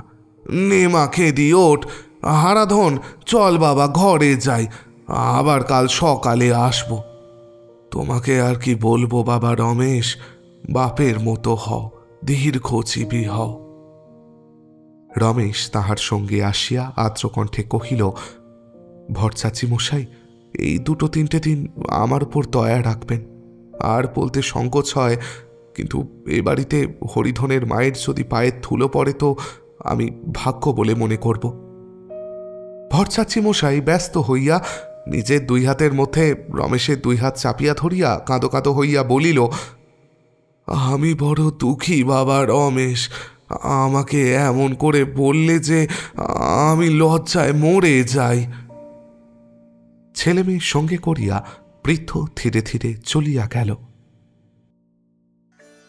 রমেশ ফিরিয়া আসিয়া মুহূর্তের জন্য নিজের রূঢ় কথা স্মরণ করিয়া গাঙ্গুলি মশাইকে কিছু বলবার চেষ্টা করতেই সে থামাইয়া দিয়া উদ্দীপ্ত হইয়া বলিয়া উঠিল, আরে যে আমার নিজের কাজ রমেশ, তুমি না ডাকলেও যে আমাকে নিজে সেই সমস্ত করতে হতো, তাই তো এসেছি। ধর্মদাসদা আর আমি 2 ভাই তো তোমার ডাকবার অপেক্ষা রাখিনি বাবা। ধর্মদাসদা এইমাত্র তামাক খাইতে বসিয়াছিল। লাঠিতে ভর দিয়া দাঁড়াইয়া কাশির ধমকে চোখ মুখ রাঙা করিয়া হাত ঘুরাইয়া বলিল, বলি শোনো রমেশ, আমরা বেনি ঘোষাল নই, আমাদের জন্মে ঠিক আছে। তাহার কুৎসিত কথায় রমেশ চমকিয়া উঠিল, কিন্তু রাগ করিল না। এই অত্যল্প সময়ের মধ্যেই সে বুঝিয়াছিল ইহারা শিক্ষা ও অভ্যাসের দোষে অসংকোচে কত বড় গর্হিত কথা যে উচ্চারণ করে তাহা তারা নিজেরাও জানে না। জ্যাঠাইমার সস্নেহ অনুরোধে এবং তাহার ব্যথিত মুখ মনে করিয়া রমেশ ভিতরে ভিতরে পীড়া অনুভব করিতেছিল। সকলে প্রস্থান করিলে সে বর্তার কাছে যাইবার জন্য প্রস্তুত হইল। বেনির চণ্ডীমণ্ডপের বাহিরে আসিয়া যখন উপস্থিত হইল তখন রাত্রি 8টা। ভেতরে যেন একটা লড়াই চলিতেছে। গোবিন্দ গাঙ্গুলির হাঁকাহাঁকিটাই সবচেয়ে বেশি। বাহির হইতেই তাহার কানে গেল গোবিন্দ বাজি রাখিয়া বলিতেছে, হে যদি 2 দিনে উচ্ছন্নে না যায় তাহলে আমার নাম গোবিন্দ গাঙ্গুলি নয়, তোমরা বদলে রেখো বেনি বাবু। নবাবী কাণ্ড কারখানা শুনলে তো? তারিণী ঘোষাল কি পয়সা রেখে মরেনি তা তো জানি, তবে এত কেন? হাতে থাকে কর, না থাকে বিষয় বন্ধক দিয়ে কে কবে ঘটা করে বাপে ছাদ্য করে তা তো শুনিনি বাবা। আমি তোমাকে নিশ্চয় বলছি বেনি মাধব বাবু, এ ছোড়া নন্দীদের গদি থেকে অন্তত 3000 টাকা দেনা করেছে। বেনি উৎসাহিত হইয়া কহিল, তাহলে কথাটা তো বার করে নিতে হচ্ছে গোবিন্দ খুড়ো। গোবিন্দ স্বর মৃদু করিয়া বলিল, সবুর করো না বাবাজি, একবার ভালো করে ঢুকতেই দাও না, তারপরে। বাইরে দাঁড়িয়ে কেউ? হে কি রমেশ বাবাজি, আমরা থাকতে এত রাত্রিরে তুমি কেন বাবা? রমেশ সে কথার জবাব না দিয়া অগ্রসর হইয়া আসিয়া বলিল, বর্তা, আপনার কাছেই এলাম। পেনি থতমত খাইয়া জবাব দিতে পারিল না। গোবিন্দ তৎক্ষণাৎ কহিল, আসবে বই কি বাবা, 100 বার আসবে। এ তো তোমারই বাড়ি, আর বড় ভাই পিতৃতুল্য। তাই তো আমরা বেনি বাবুকে বলতে এসেছি, বেনি বাবু তারিণীদার সঙ্গে মনোমালিন্য তার সঙ্গেই থাক। আর কেন, তোমরা 2 ভাই এক হও, আমরা দেখে চোখ জুড়োই। কি বলো হালদার মামা? ও কি দাঁড়িয়ে রইলে যে বাবা? কে আছিস রে? একখানা কম্বলের আসন টাসন পেতে দে। না বেনি বাবু, বড় ভাই তুমি সব, তুমি আলাদা হয়ে থাকলে চলবে না। তাছাড়া বড় গিন্নি ঠাকুরন যখন স্বয়ং গিয়ে উপস্থিত হয়েছেন তখন। বেনি চমকাইয়া উঠিল। মা গিয়েছিলেন? এই চমকটা লক্ষ্য করিয়া গোবিন্দ মনে মনে খুশি হইল, কিন্তু বাহিরে সে ভাব গোপন করিয়া নিতান্ত ভালো মানুষের মতো খবরটা ফলাও করিয়া বলিতে লাগিল, আহা, শুধু যাওয়া কেন, ভাঁড়ার টাঁড়ার করা কর্ম যা কিছু তিনি তো করেছেন, আর তিনি না করলে করবেনই বা কে? সকলেই চুপ করিয়া রহিল। গোবিন্দ একটা দীর্ঘ নিঃশ্বাস ফেলিয়া বলিল, না, গায়ের মধ্যে বড় গিন্নি ঠাকুরানের মতো মানুষ কি আর আছে? না বেনি বাবু, সামনে বললে খোশামোদ করা হবে, কিন্তু যে যাই বলুক, গায়ে যদি লক্ষ্মী থাকেন তাহলে সে তোমার মা। এমন মা কি কারু হয়? বলিয়া পুনশ্চ একটা দীর্ঘ নিঃশ্বাস ত্যাগ করিয়া গম্ভীর হইয়া রহিলেন। বেনি অনেকক্ষণ চুপ করিয়া থাকিয়া অস্ফুট স্বরে কহিল, আচ্ছা। গোবিন্দ চাপিয়া ধরিল, শুধু আচ্ছা নয় বেনি বাবু, যেতে হবে, করতে হবে, সমস্ত ভারই তো তোমার ওপর। ভালো কথা, সবাই আপনারা তো উপস্থিত আছেন, নেমন্তন্নটা কিরকম করা হবে একটা ফর্দ করে ফেলা হোক না, কি বলো রমেশ বাবাজি? ঠিক কথা কিনা হালদার মামা? ওয়ে ধর্মদাস দা, তুমি চুপ করে রইলে কেন? কাকে বলতে হবে, কাকে বাদ দিতে হবে, জানো তো সবই। রমেশ উঠিয়া দাঁড়াইয়া সহজ বিনীত কণ্ঠে বলিল, বর্তা, একবার পায়ের ধুলো যদি দেন। বেনি গম্ভীর হইয়া কহিল, মা যখন গেছেন তখন আমার যাওয়া না যাওয়া কি বলো গোবিন্দ খুড়ো? গোবিন্দ কথা কহিবার পূর্বেই রমেশ বলিল, আপনাকে আমি পীড়াপিড়ি করতে চাই না বর্তা, যদি অসুবিধা না হয় একবার দেখে শুনে আসবেন। বেনি চুপ করিয়া রহিল। গোবিন্দ কি একটা বলিবার চেষ্টা করিতেই রমেশ উঠিয়া চলিয়া গেল। তখন গোবিন্দ বাহিরের দিকে গলা বাড়াইয়া দেখিয়া ফিসফিস করিয়া বলিল, দেখলে বেনিবাবু কথার ভাবখানা? বেনি অন্যমনস্ক হইয়া কি যেন ভাবিতেছিল, কথা কহিল না। পথে চলিতে চলিতে গোবিন্দর কথাগুলি মনে করিয়া রমেশের সমস্ত মন ঘৃণায় পরিপূর্ণ হইয়া উঠিল। সে অর্ধেক পথ হইতে ফিরিয়া আসিয়া সেই রাত্রেই আবার বেনি ঘোষালের বাড়ির ভিতরে প্রবেশ করিল। চণ্ডীমণ্ডপের মধ্যে তখন কোলাহল উত্তাম হইয়া উঠিয়াছিল, কিন্তু সে শুনিতেও তাহার প্রবৃত্তি হইল না। সোজা ভিতরে প্রবেশ করিয়া রমেশ ডাকিল, জ্যাঠাইমা। জ্যাঠাইমা তাহার ঘরের সম্মুখের বারান্দায় অন্ধকারে চুপ করিয়া বসিয়াছিলেন। এত রাত্রে রমেশের গলা শুনিয়া বিস্ময়াপন্ন হইলেন। রমেশ, কেন রে? রমেশ উঠিয়া আসিল। জ্যাঠাইমা ব্যস্ত হইয়া বলিলেন, একটু দাঁড়া বাবা, একটা আলো আনতে বলি। আলোয় কাজ নেই জ্যাঠাইমা, তুমি উঠো না, বলিয়া রমেশ অন্ধকারেই এক পাশে বসিয়া পড়িল।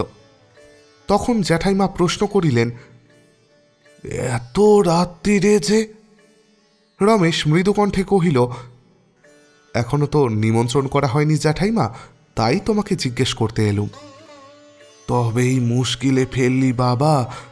এরা কি বলেন, গোবিন্দ গাঙ্গুলি, চাটুজ্জে মশাই? রমেশ বাধা দিয়া বলিয়া উঠিল, জানি নে জ্যাঠাইমা কি বলেন এরা, জানতেও চাইনে, তুমি যা বলবে তাই হবে। অকস্মাৎ রমেশের কথার উত্তাপে বিশ্বেশ্বরী মনে মনে বিস্মিত হইয়া ক্ষণকাল মৌন থাকিয়া বলিলেন, কিন্তু তখন যে বললি রমেশ, এরাই তোর সবচেয়ে বেশি আপনার। দা যাই হোক, আমার মেয়ে মানুষের কথায় আর কি হবে বাবা, এ গায়ে যে আবার, আর এই গায়ের কথা কেন বলি, সব গাঁই এ ওর সঙ্গে খায় না, ও তার সঙ্গে কথা কয় না, একটা কাজকর্ম পড়ে গেলে আর মানুষের দুর্ভাবনার অন্ত থাকে না, কাকে বাদ দিয়ে কাকে রাখা যায়, এর চেয়ে শক্ত কাজ গ্রামের মধ্যে আর নেই। রমেশ বিশেষ আশ্চর্য হইল না, কারণ এই কদিনের মধ্যেই সে অনেক জ্ঞান লাভ করিয়াছিল। তথাপি জিজ্ঞাসা করিল, কেন এরকম হয় বলো তো জ্যাঠাইমা? সে অনেক কথা বাবা, যদি থাকি সেখানে আপনি সব জানতে পারবি। কারোর সত্যকার দোষ অপরাধ আছে, কারোর মিথ্যে অপবাদ আছে, তাছাড়া মামলা মোকদ্দমা, মিথ্যে সাক্ষী দেওয়া নিয়েও মস্ত দলাদলি। আমি যদি তোর ওখানে দুদিন আগে যেতুম রমেশ, তাহলে এত উদ্যোগ আয়োজন কিছুই তোকে করতে দিতুম না। কি যে সেদিন হবে তাই কেবল আমি ভাবছি, বলিয়া জ্যাঠাইমা একটা নিঃশ্বাস ফেলিলেন। সে নিঃশ্বাসে যে কি ছিল তাহার ঠিক মর্মটি রমেশ ধরিতে পারিল না, এবং কাহারও সত্যকার অপরাধী বা কি এবং কাহারও মিথ্যা অপবাদী বা কি হইতে পারে তাহাও ঠাওর করিতে পারিল না। বরঞ্চ উত্তেজিত হইয়া কহিল, কিন্তু আমার সঙ্গে তো এর কোনো যোগ নেই। আমি একরকম বিদেশি বললেই হয়, কারোর সঙ্গে তেমন কোনো শত্রুতাও নেই। তাই আমি বলি জ্যাঠাইমা, আমি দলাদলির বিচার কেন করব? সমস্ত ব্রাহ্মণ শূদ্রই নিমন্ত্রণ করে আসব, কিন্তু তোমার হুকুম ছাড়া তো তা পারি নে। তুমি আমাকে হুকুম দাও জ্যাঠাইমা। জ্যাঠাইমা কিছুক্ষণ চুপ করিয়া ভাবিয়া বলিলেন, এরকম হুকুম তো দিতে পারি না রমেশ, তাতে ভারী গোলযোগ ঘটিবে। তবে তোর কথাও যে সত্যি নয় তাও আমি বলিনে, কিন্তু এ ঠিক সত্যি মিথ্যের কথা নয় বাবা। সমাজ যাকে শাস্তি দিয়ে আলাদা করে রেখেছে তাকে জবরদস্তি ডেকে আনা যায় না। সমাজ যাই হোক তাকে মান্য করতেই হবে, নইলে তার ভালো করবার মন্দ করবার কোনো শক্তি থাকে না। এরকম হলে তো কোনো মতেই চলতে পারে না রমেশ। ভাবিয়া দেখিলে রমেশ এ কথা যে অস্বীকার করিতে পারিত তাহা নহে, কিন্তু এইমাত্র নাকি বাহিরে এই সমাজের শীর্ষস্থানীয়দের ষড়যন্ত্র এবং নিচাশয়তা তাহার বুকের মধ্যে আগুনের শিখার মতো জ্বলিতেছিল। তাই সে তৎক্ষণাৎ ঘৃণা ভরে বলিয়া উঠিল, এ গায়ের সমাজ বলতে ওই ধর্মদাস গোবিন্দ এরা তো? এমন সমাজের এক বিন্দু ক্ষমতাও না থাকে সেই তো ঢের ভালো জ্যাঠাইমা। জ্যাঠাইমা রমেশের উষ্ণতা লক্ষ্য করিলেন, কিন্তু শান্ত কণ্ঠে বলিলেন, শুধু এরা নয় রমেশ, তোমার বর্তা পেনিও সমাজের একজন কর্তা। রমেশ চুপ করিয়া রহিল। তিনি পুনরপি বলিলেন, তাই আমি বলি এদের মত নিয়ে কাজ করোগে রমেশ। সবেমাত্র বাড়িতে পা দিয়েই এদের বিরুদ্ধতা করা তো ভালো নয়। বিশ্বেশ্বরী কতটা দূর চিন্তা করিয়াছে এরূপ উপদেশ দিলেন, তীব্র উত্তেজনার মুখে রমেশ তাহা ভাবিয়া দেখিল না। কহিল, তুমি নিজেই এইমাত্র বললে জ্যাঠাইমা, নানান কারণে এখানে দলাদলির সৃষ্টি হয়। বোধ করি ব্যক্তিগত আক্রোশটাই সবচেয়ে বেশি। তাছাড়া আমি যখন সত্যি মিথ্যে কারোর দোষ অপরাধের কথা জানি নে, তখন কোনো লোককেই বাদ দেওয়া আমার পক্ষে অন্যায় হবে। জ্যাঠাইমা একটু হাসিয়া বলিলেন, ওরে পাগলা, আমি তোর গুরুজন, মায়ের মতো। আমার কথাটা না শোনাও তো তোর পক্ষে অন্যায়। কি করব বলো জ্যাঠাইমা? আমি স্থির করেছি আমি আমি সকলকেই নিমন্ত্রণ করব। তাহার দৃঢ় সংকল্প দেখিয়া বিশ্বেশ্বরীর মুখ অপ্রসন্ন হইল। বোধ করিবা মনে মনে বিরক্ত হইলেন। বলিলেন, তাহলে আমার হুকুম নিতে আসাটা তোমার শুধু একটা ছলনা মাত্র? জ্যাঠাইমার বিরক্তি রমেশ লক্ষ্য করিল, কিন্তু বিচলিত হইল না। খানিক পরে সে আস্তে আস্তে বলিল, আমি জানতুম জ্যাঠাইমা, যা অন্যায় নয় আমার সে কাজে তুমি প্রসন্ন মনে আমাকে আশীর্বাদ করবে। আমার। তাহার কথাটা শেষ হইবার পূর্বেই বিশ্বেশ্বরী বাধা দিয়া বলিয়া উঠিলেন, কিন্তু এটাও তো তোমার জানা উচিত ছিল রমেশ, যে আমার সন্তানের বিরুদ্ধে আমি যেতে পারবো না। কথাটা রমেশকে আঘাত করিল, কারণ মুখে সে যাই বলুক, কেমন করিয়া তাহার সমস্ত অন্তঃকরণ কাল হইতে এই জ্যাঠাইমার কাছে সন্তানের দাবি করিতেছিল। এখন দেখিল এ দাবির অনেক ঊর্ধ্বে তার আপন সন্তানের দাবি জায়গা ছড়িয়া আছে। সে ক্ষণকাল মাত্র চুপ করিয়া থাকিয়াই উঠিয়া দাঁড়াইয়া চাপা অভিমানের সুরে বলিল, কাল পর্যন্ত তাই জানতুম জ্যাঠাইমা, তাই তোমাকে বলেছিলুম যা পারি আমি একলা করি, তুমি এসো না। তোমাকে ডাকবার সাহসও আমার হয়নি। এই ক্ষুণ্ণ অভিমান জ্যাঠাইমার অগোচর রহিল না, কিন্তু আর জবাব দিলেন না। অন্ধকারে চুপ করিয়া বসিয়া রহিলেন। খানিক পরে রমেশ চলিয়া যাইবার উপক্রম করিতেই বলিলেন, তবে একটু দাঁড়াও বাছা, তোমার ভাঁড়ার ঘরের চাবিটা এনে দি। বলিয়া ঘরের ভিতর হইতে চাবি আনিয়া রমেশের পায়ের কাছে ফেলিয়া দিলেন। রমেশ কিছুক্ষণ স্তব্ধভাবে দাঁড়াইয়া থাকিয়া অবশেষে গভীর একটা নিঃশ্বাস ফেলিয়া চাবিটা তুলিয়া লইয়া আস্তে আস্তে চলিয়া গেল। ঘণ্টা কয়েক মাত্র পূর্বে সে মনে মনে বলিয়াছিল, আর আমার ভয় কি, আমার জ্যাঠাইমা আছেন। কিন্তু একটা রাত্রিও কাটিল না, তাহাকে আবার নিঃশ্বাস ফেলিয়া বলিতে হইল, না, আমার কেউ নেই, জ্যাঠাইমাও আমাকে ত্যাগ করিয়াছেন। বাহিরে এই মাত্র শ্রাদ্ধ শেষ হইয়া গিয়াছে। আসন হইতে উঠিয়া রমেশ অভ্যাগত দিগের সহিত পরিচিত হইবার চেষ্টা করিতেছে। বাড়ির ভিতরে আহারের জন্য পাতা পাতিবার আয়োজন হইতেছে। এমন সময় একটা গোলমাল হাঁকাহাঁকি শুনিয়া রমেশ ব্যস্ত হইয়া ভিতরে আসিয়া উপস্থিত হইল। সঙ্গে সঙ্গে আরও অনেকেই আসিল। ভিতরে রন্ধনশালার কপাটের একপাশে একটি 25-26 বছরের বিধবা মেয়ে জড়সড় হইয়া পিছন ফিরিয়া দাঁড়াইয়া আছে, এবং আরেকটি প্রৌঢ়া রমণী তাহাকে আকলাইয়া দাঁড়াইয়া ক্রোধে চোখ মুখ রক্তবর্ণ করিয়া চিৎকারে অগ্নিস্ফুলিঙ্গ বাহির করিতেছে। বিবাদ বাঁধিয়াছে পরাণ হালদারের সহিত। রমেশকে দেখিবা মাত্র প্রৌঢ়া চেঁচাইয়া প্রশ্ন করিল, হ্যাঁ বাবা, তুমি গাঁয়ের একজন জমিদার, বলি যত দোষ কি এই খেন্তি বামনির মেয়ের? মাথার ওপর আমাদের কেউ নেই বলে কি যতবার খুশি শাস্তি দেবে? গোবিন্দকে দেখিয়াই কহিল, ওই উনি মুখুজ্জে বাড়ির গাছ পিতিষ্টের সময় জরিমানা বলে স্কুলের নামে 10 টাকা আমার কাছ থেকে আদায় করেননি? গাঁয়ের 16 আনা শেতলা পুজোর জন্য 2 জোড়া পাঁঠার দাম ধরে নেননি কি? তবে কতবার ওই এক কথা নিয়ে ঘাঁটাঘাঁটি করতে চান শুনি? রমেশ ব্যাপারটা কি কিছুতেই বুঝিতে পারিল না। গোবিন্দ গাঙ্গুলি বসিয়াছিল, মীমাংসা করিতে উঠিয়া দাঁড়াইল। একবার রমেশের দিকে, একবার প্রৌঢ়ার দিকে চাহিয়া গম্ভীর গলায় বলিলেন, যদি আমার নামটাই করলে ক্ষান্ত মাসি, তবে সত্যি কথা বলি বাছা, খাতিরে কথা কইবার লোক এই গোবিন্দ গাঙ্গুলি নয়, সে দেশ শুদ্ধ লোকে জানে। তোমার মেয়ের প্রায়শ্চিত্ত হয়েছে, সামাজিক জরিমানাও আমরা করেছি, আমি সবই মানি, কিন্তু তাকে যজ্ঞিতে কাটি দিতে তো আমরা হুকুম দিইনি। মরলে ওকে পোড়াতে আমরা কাঁধ দেব।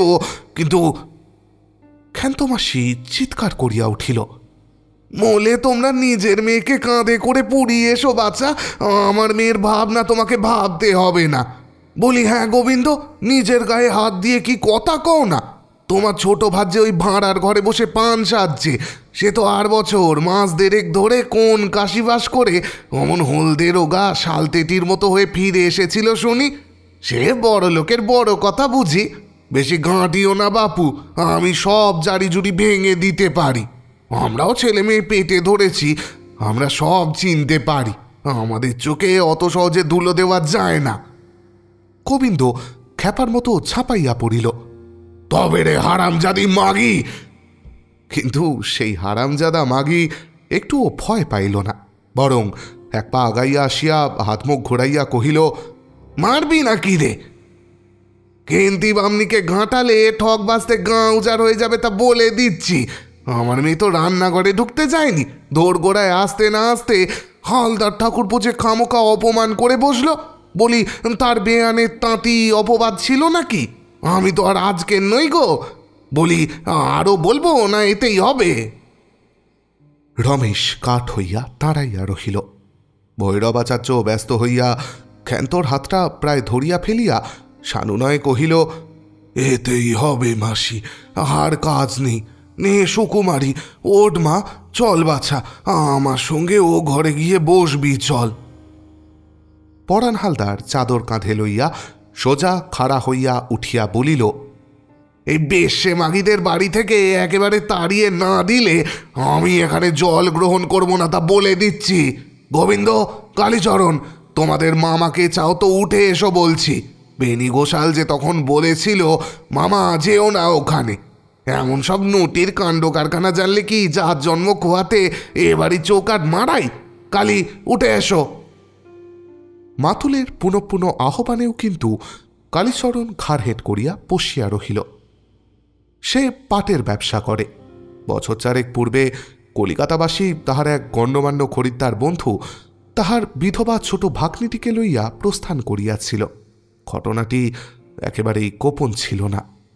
হঠাৎ শ্বশুরবাড়ি যাওয়া এবং তথা হইতে তীর্থযাত্রা ইত্যাদি প্রসঙ্গে কিছুদিন চাপা ছিল মাত্র। পাছে এই দুর্ঘটনার ইতিহাস এত লোকের সমক্ষে বাবার উঠিয়া পড়ে, এই ভয়ে কালী মুখ তুলিতে পারিল না। কিন্তু গোবিন্দর গায়ের জ্বালা আদৌ কমে নাই। সে আবার উঠিয়া দাঁড়াইয়া জোর গলায় কহিল, যে যাই বলুক না কেন, এ অঞ্চলে সমাজপতি হলেন বেনি ঘোষাল, পরাণ হালদার আর যদু মুখুজ্জে মশাইয়ের কন্যা। তাঁদের আমরা তো কেউ ফেলতে পারবো না। রমেশ বাবাজি সমাজের অমতে এই দুটো মাগিকে কেন বাড়িতে ঢুকতে দিয়েছেন, তার জবাব না দিলে আমরা এখানে জলটুকু মুখে দেব না। দেখিতে দেখিতে ৫, ৭, ১০ জন চাদর কাঁধে ফেলিয়া একে একে উঠিয়া দাঁড়াইল। ইহারা পাড়া গাঁয়ের লোক। সামাজিক ব্যাপারে কোথায় কোন চাল সর্বাপেক্ষা লাভজনক ইহাদের অবিদিত নহে। গোবিন্দ খ্যাপার মতো ঝাঁপাইয়া পড়িল, তবে রে হারামজাদি মাগি। নিমন্ত্রিত ব্রাহ্মণ সজ্জনেরা যাহারা যা খুশি বলিতে লাগিল। ভৈরব ও দিনু ভট্টাচ কাঁদো কাঁদো হইয়া বারবার ক্ষান্তমাসি ও তাহার মেয়ের, একবার গাঙ্গুলি একবার হালদার মশায়ের হাতে পায়ে ধরিবার উপক্রম করিতে লাগিল। চারিদিক হইতে সমস্ত অনুষ্ঠান ও ক্রিয়াকর্ম যেন লণ্ডভণ্ড হইবার সূচনা প্রকাশ করিল। কিন্তু রমেশ একটি কথাও কহিতে পারিল না। একে ক্ষুধায় তৃষ্ণায় সে নিতান্ত কাতর, তাহাতে অকস্মাৎ এই অভাবনীয় কাণ্ড। সে পাংশু মুখে কেমন যেন একরকম হতবুদ্ধির মতো স্তব্ধ হইয়া চাহিয়া রহিল। রমেশ! অকস্মাৎ এক মুহূর্তে সমস্ত লোকের সচকিত দৃষ্টি এক হইয়া বিশ্বেশ্বরের মুখের ওপর গিয়া পড়িল। তিনি ভাঁড়ার হইতে বাহির হইয়া কপাটের সম্মুখে আসিয়া দাঁড়াইয়াছিলেন। তাহার মাথার ওপর আঁচল ছিল, কিন্তু মুখখানি অনাবৃত। রমেশ দেখিল জ্যাঠাইমা আপনেই কখন আসিয়াছেন, তাহাকে ত্যাগ করেন নাই। বাহিরের লোক দেখিল ইনি বিশ্বেশ্বরী, ইনি ঘোষাল বাড়ির গিন্নিমা। পল্লীগ্রামে শহরের কড়া পর্দা নেই, তথাপি বিশ্বেশ্বরী বড় বাড়ির বধূ বলিয়াই হোক কিংবা অন্য যে কোনো কারণেই হোক, যথেষ্ট বয়প্রাপ্তি সত্ত্বেও সাধারণত কারো সাক্ষাতে বাহির হইতেন না। সুতরাং সকলেই বড় বিস্মিত হইল। যাহারা শুধু শুনিয়াছিল কিন্তু ইতিপূর্বে কখনো চোখে দেখে নাই, তাহারা তাহার আশ্চর্য চোখ দুটির পানে চাহিয়া একেবারে অবাক হইয়া গেল। বোধ করি তিনি ক্রোধবশেই বাহির হইয়া পড়িয়াছিলেন। সকলে মুখ তুলিবা মাত্রই তিনি তৎক্ষণাৎ থামের পার্শ্বে সরিয়া গেলেন। সুস্পষ্ট তীব্র আহ্বানে রমেশের বিহবলতা ঘুচিয়া গেল। সে সম্মুখে অগ্রসর হইয়া আসিল। জ্যাঠাইমা আড়াল থেকে তেমনি সুস্পষ্ট উচ্চকণ্ঠে বলিলেন, গাঙ্গুলি মশাইকে ভয় দেখাতে বারণ করে দে রমেশ, আর হালদার মশাইকে আমার নাম করে বল যে আমি সবাইকে আদর করে বাড়িতে ডেকে এনেছি। সুকুমারীকে অপমান করবার তার কোনো প্রয়োজন ছিল না। আমার কাজকর্মের বাড়িতে হাঁকাহাঁকি গালিগালাজ করতে আমি নিষেধ করেছি। যার অসুবিধে হবে তিনি আর কোথাও গিয়ে বসুন। বড় কিন্নির করা হুকুম সকলে নিজের কানে শুনিতে পাইল। রমেশের মুখ ফুটিয়া বলিতে হইল না, হইলে সে পারিতও না। ইহার ফল কি হইল তাহা সে দাঁড়াইয়া দেখিতেও পারিল না। জ্যাঠাইমাকে সমস্ত দায়িত্ব নিজের মাথায় লইতে দেখিয়া সে কোনো মতে চোখের জল চাপিয়া দ্রুতপদে একটি ঘরে গিয়া ঢুকিল। তৎক্ষণাৎ তাহার দুই চোখ ছাপাইয়া দরদর করিয়া জল গড়াইয়া পড়িতে লাগিল। আজ সারাদিন সে নিজের কাজে ব্যস্ত ছিল। কে আসিল না আসিল তাহার খোঁজ খবর লইতে পারে নাই। কিন্তু আর চেয়ে আসুক, জ্যাঠাইমা যে আসিতে পারেন ইহা তাহার সুদূর কল্পনারও অতীত ছিল। যাহারা উঠিয়া দাঁড়াইয়াছিল তাহারা আস্তে আস্তে বসিয়া পড়িল। শুধু গোবিন্দ গাঙ্গুলি ও পরাণ হালদার আড়ষ্ট হইয়া দাঁড়াইয়া রহিল। কে একজন তাহাদিগকে উদ্দেশ্য করিয়া ভিড়ের ভিতর থেকে অস্ফুটে কহিল, বসে পড়ো না খুড়ো, 16খানা লুচি, 4 জোড়া চন্দেশ কে কোথায় খাইয়ে দাইয়ে সঙ্গে দেয় বাবা? পরাণ হালদার ধীরে ধীরে বাহির হইয়া গেল। কিন্তু আশ্চর্য, গোবিন্দ গাঙ্গুলি সত্যিই বসিয়া পড়িল। তবে মুখখানা সে বরাবর ভারী করিয়া রাখিল এবং আহারের জন্য পাতা পড়িলে তত্ত্বাবধানে ছুত করিয়া সকলের সঙ্গে পংক্তি ভোজনে উপবেশন করিল না।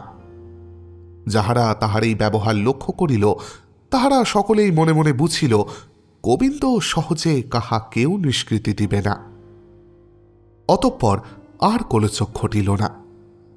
ব্রাহ্মণেরা যাহা ভোজন করিলেন তাহা চোখে না দেখিলে প্রত্যয় করা শক্ত এবং প্রত্যেকেই খুদি, পটল, ন্যাড়া, বুড়ি প্রভৃতি বাটির অনুপস্থিত বালক বালিকার নাম করিয়া যাহা বাঁধিয়া লইয়া গেলেন তাহাও ঠিক যৎকিঞ্চিত নহে।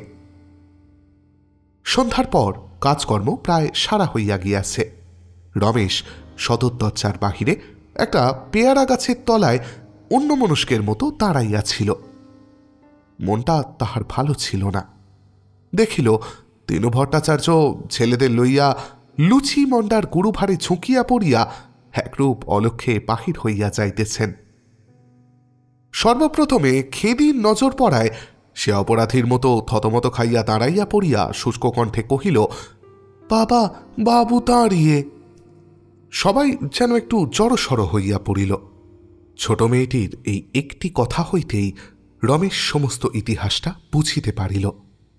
পালাবার পথ থাকিলে সে নিজেই পালাইত, কিন্তু সে উপায় ছিল না বলিয়া আগাইয়া আসিয়া সহাস্যে কহিল, খেদে, এসব কার জন্য নিয়ে যাচ্ছিস রে?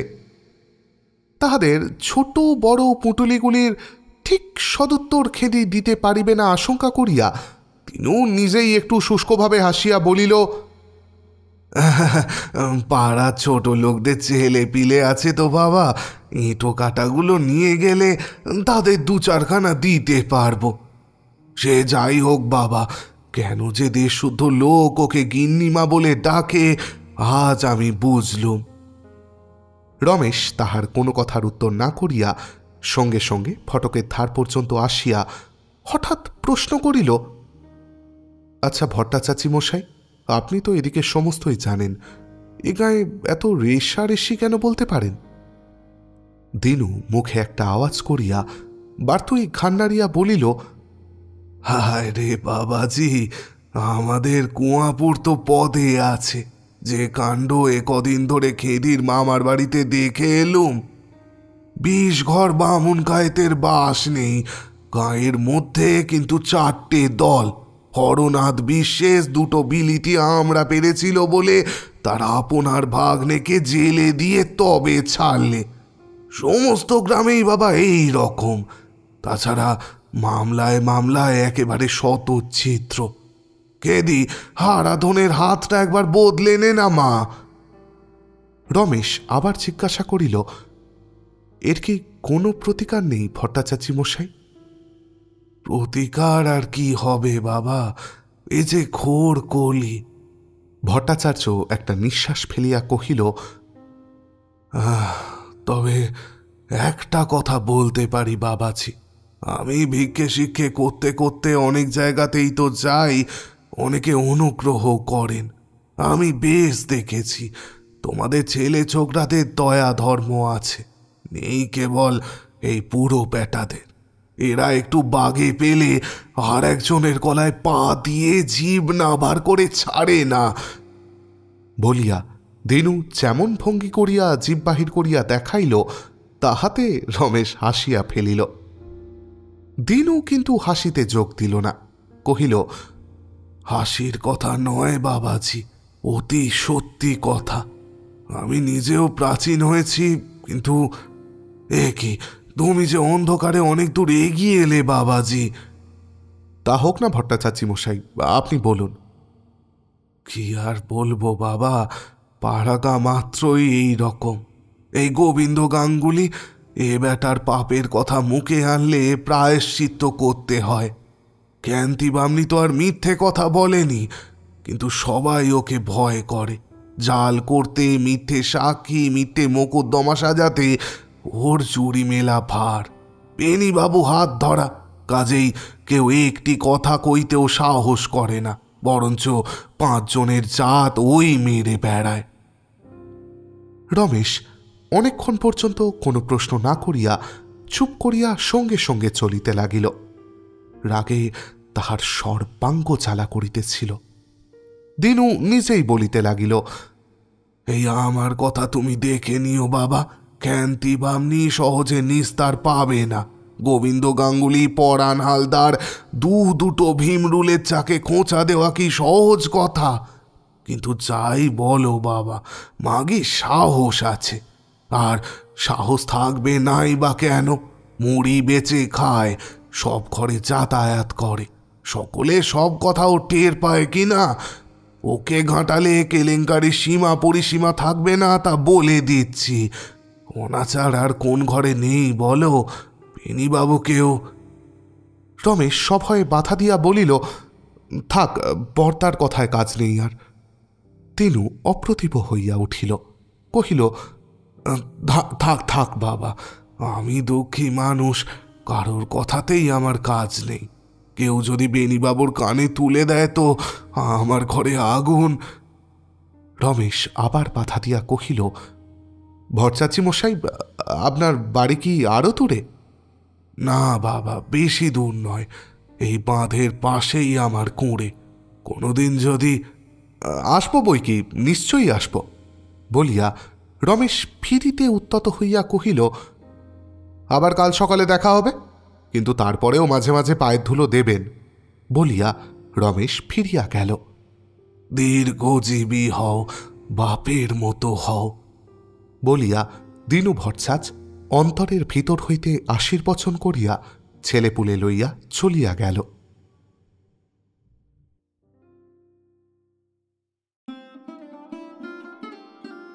প্রথম পর্বের রীতি এখানেই টানলাম। তবে এই পল্লী সমাজ কি কোনোদিনও কাছে টেনে নেবে রমেশকে? জ্যাঠাইমা যেমন শোকের বাড়ির দায়িত্ব কাঁধে তুলে নিয়েছেন, পুত্রসম রমেশের দায়িত্ব কি তিনি নেবেন, নাকি আবার সমাজ তাকে পিছিয়ে যেতে বাধ্য করবে? কেমনভাবে এগোবে রমা রমেশের সম্পর্কের সমীকরণ? খুব শিগগিরই ফিরছি নতুন পর্ব নিয়ে। ততদিন খুব ভালো থাকবেন, ভালো রাখবেন। শুভরাত্রি।